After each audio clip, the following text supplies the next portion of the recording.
यह सुनकर दरबारी और मंत्री उत्सुक हो उठे। तभी एक दरबारी जो हमेशा मजाक किया करता था, वह हंसते हुए बोला, महाराज, अगर दीपक में जादू हुआ तो क्या होगा? कहीं वह हमें गायब न कर दे। राजा हंसते हुए बोले, अगर तुम मेरी एक पहेली का उत्तर दे देते हो तो अपने आप ही इसका उत्तर मिल जाएगा। क्या तुम इसके लिए तैयार हो?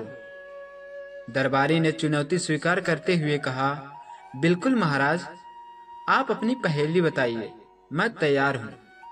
राजा ने मुस्कुराते हुए पहेली सुनाई। वह क्या है जो दोपहर में लंबी होती है लेकिन रात होते होते गायब हो जाती है? पहेली सुनने के बाद दरबारी ने थोड़ा सोचा और फिर बोला, महाराज, यह तो कहानी 120 वर्ष पहले की है।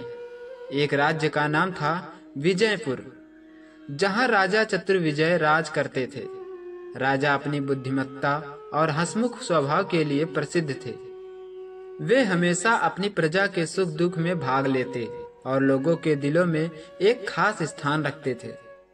उनकी खासियत यह थी कि वे अपने राज्य को खुशियों से भरने का हर संभव प्रयास करते रहते थे। इसलिए लोग उन्हें हंसमुख राजा भी कहते थे। एक रात राजा चतुर्विजय को एक अजीब सपना आया।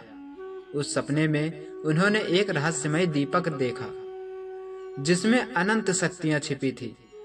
राजा ने सोचा कि यदि वह दीपक उन्हें मिल जाए तो वह अपने राज्य में और अधिक खुशियां ला सकते हैं। अगले दिन दरबार में उन्होंने अपने मंत्रियों और दरबारियों को बुलाया और कहा, मैंने एक अद्भुत दीपक का सपना देखा है जिसमें अनंत शक्तियां हैं।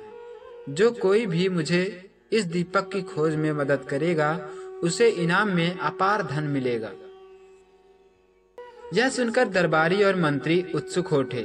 तभी एक दरबारी जो हमेशा मजाक किया करता था, हंसते हुए बोला, महाराज, अगर दीपक में जादू हुआ तो क्या होगा? कहीं वह हमें गायब न कर दे। राजा हंसते हुए बोले, अगर तुम मेरी एक पहेली का उत्तर दे दोगे तो तुम्हें अपने आप ही इसका उत्तर मिल जाएगा। क्या तुम इसके लिए तैयार हो?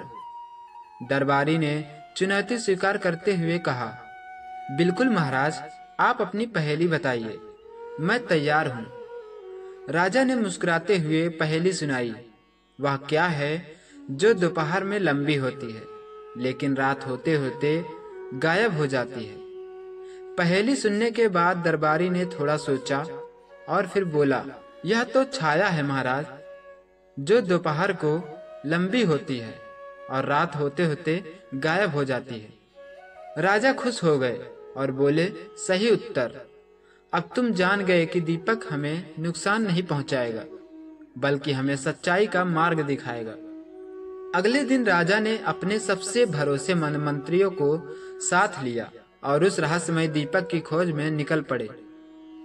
यात्रा कठिन और लंबी थी लेकिन राजा और उनके मंत्री हिम्मत नहीं हारे। कुछ दिनों की यात्रा के बाद वे एक घने जंगल में पहुंचे। जंगल में प्रवेश करते ही अजीब अजीब आवाजें सुनाई देने लगी, जैसे पेड़ बातें कर रहे हों। राजा ने चौंकते हुए कहा, क्या ये पेड़ भी बातें कर सकते हैं? एक मंत्री हंसते हुए बोला, महाराज, शायद ये पेड़ भी आपकी तरह हंसमुख हैं। सभी हंसने लगे और उन्होंने अपनी यात्रा जारी रखी। तभी अचानक उनके सामने एक बड़ा भालू आ गया। भालू ने कहा, तुम लोग कौन हो और इस जंगल में क्या कर रहे हो? राजा ने उसे बताया कि वे एक रहस्यमय दीपक की खोज में हैं। भालू ने जवाब दिया, मैं तुम लोगों को उस दीपक का रास्ता दिखा सकता हूँ, लेकिन पहले तुम्हें मेरी एक पहेली का उत्तर देना होगा। राजा ने पहेली के लिए हामी भरी। भालू ने पहेली सुनाई, मैं बिना पंख के उड़ता हूँ, बिना पैरों के दौड़ता हूँ, मेरा रंग है नीला और मैं बहुत ही हूँ सजीला, बताओ मैं कौन हूँ? राजा ने थोड़ी देर सोचा और फिर मुस्कुराते हुए कहा, यह तो बादल है। इस पर भालू खुश हो गया और बोला, सही उत्तर। अब मैं तुम्हें उस दीपक तक पहुंचने का रास्ता दिखाऊंगा। भालू ने राजा और उनके मंत्रियों को एक रहस्यमयी रास्ते पर भेज दिया। रास्ता बहुत ही खूबसूरत था।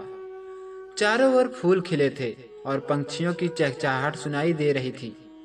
लेकिन थोड़ी दूर चलते ही एक जादुई दीवार उनके सामने आ गई।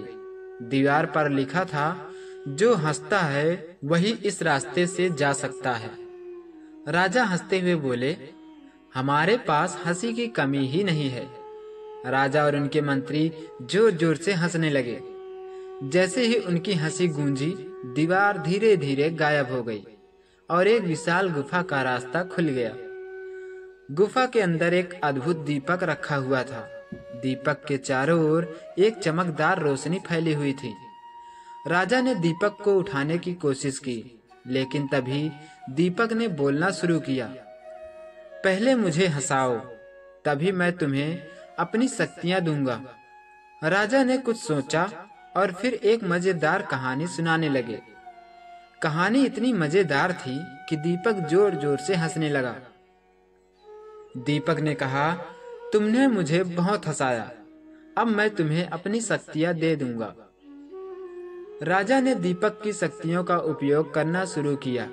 वे अपने राज्य में खुशियां फैलाने लगे। हर दिन कुछ न कुछ मजेदार आयोजन होते, जिससे राज्य में खुशियों का माहौल बना रहता। राजा ने एक बार फिर से अपनी प्रजा को हंसने मुस्कुराने का महत्व सिखाया। कुछ समय बाद विजयपुर राज्य में एक भूत आया। उसने राज्य को डराने की कोशिश की, लेकिन राजा चतुर्विजय ने भूत से कहा, अगर तुम हमें डराना चाहते हो तो पहले एक मजेदार कहानी सुनाओ। भूत ने कहानी सुनाना शुरू की, लेकिन उसकी कहानी इतनी अजीब और डरावनी थी कि राजा और उसके मंत्री हंसते हंसते लोटपोट हो गए। भूत भी हंसने लगा और फिर बोला, मुझे लगता है मैं यहाँ डराने नहीं बल्कि हंसाने आया था। राजा ने राज्य में घोषणा की कि हंसी ही जीवन का असली धन है। हम जितना हंसेंगे उतना ही खुश रहेंगे। तब राजा ने इस कहानी को यहीं समाप्त करते हुए लोगों से एक पहेली पूछा और कहा, वह क्या है जो तुम्हारे सामने होता है, फिर भी तुम उसे देख नहीं सकते। वह तुम्हें हर समय घेरे रहता है, पर तुम उसे पकड़ नहीं सकते। बताओ वह क्या है? दोस्तों, इस कहानी में कितनी पहेलियां पूछी गई हैं? क्या आप बता सकते हैं हर पहेली का जवाब क्या होगा? कमेंट बॉक्स में जरूर बताएं। अगर आप मेरे इस चैनल पर नए हैं तो मेरे इस चैनल को सब्सक्राइब करें और साथ ही घंटी को जरूर दबाएं, क्योंकि मेरे इस चैनल पर हर रोज एक ऐसी ही आनंद भरी कहानियां आपको सुनने के लिए मिलती रहेंगी। मिलते हैं एक नई कहानी के साथ अगली वीडियो में। तब तक के लिए इस कहानी का आनंद लेते रहिए। धन्यवाद।